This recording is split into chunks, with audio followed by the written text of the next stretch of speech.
We have to show how our ideas are better at fighting poverty, how our ideas are better at solving health care, how our ideas are better at solving the problems people are experiencing in their daily lives. And that's a challenge that we have to rise to, and I think we're up for it. That was Paul Ryan, of course, on Meet the Press, his first television interview since he and Mitt Romney lost in November. Ryan made it clear that he wants to help revive the Republican Party. He certainly took a step toward that in Williamsburg. Joining me here in our studio is Michael Steele, MSNBC analyst and former chair of the Republican National Committee. Michael, in Williamsburg at that House caucus, it was Paul Ryan who sort of tried to bring them back from the wilderness by telling them, let's not fight over the debt ceiling and procedural matters. Let's have our big fights about substantive budget issues down the road.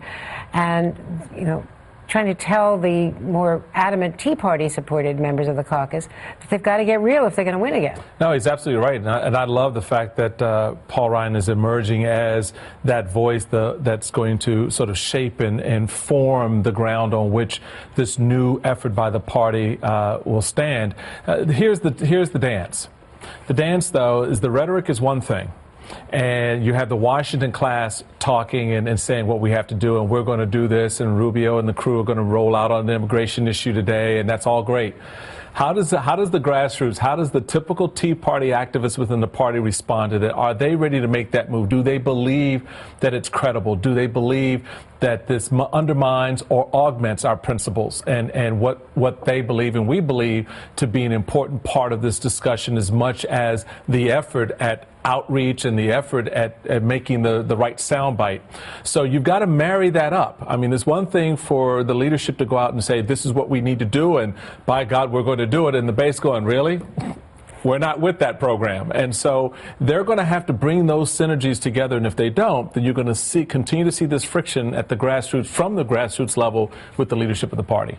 Now, you've got governors, and there's so much happening with Scott Walker and Bobby Jindal and the other governors around the state who are taking very strong positions, but also trying to deal with economic issues that are of great concern. Bobby Jindal, though, said to the party, you know, at the winter meeting last week, we cannot be the stupid party. We've got to stop being the stupid party. I'm serious. It's time for a new Republican Party that talks like adults. He's talking about the Todd Aikens of the world. And the reaction to him has been mixed. I know for a fact there's some members in the audience who are like, well, really, we're not about that. And, you know, they weren't necessarily feeling his vibe on that. But I think, again, Governor Jindal has a square on, is consistent with what we did during my time at the RNC, which I got a lot of resistance to, was, as I always said, let's get out of our comfort zone.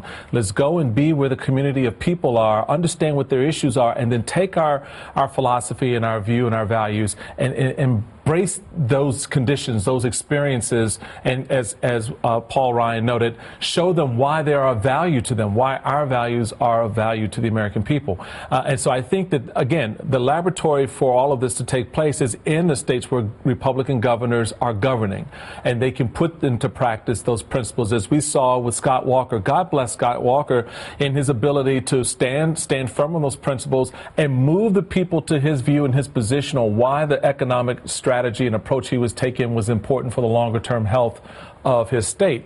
Those are the good examples of success as you look at his poll numbers. You look at the poll numbers of a Chris Christie and a Bobby Jindal. Those governors in very tough states for Republicans, by and large, are doing well because they have married up those principles with the policies in a way that the people in their state appreciate, not just the activists in the party. Michael Steele, thank you very much. Thank you.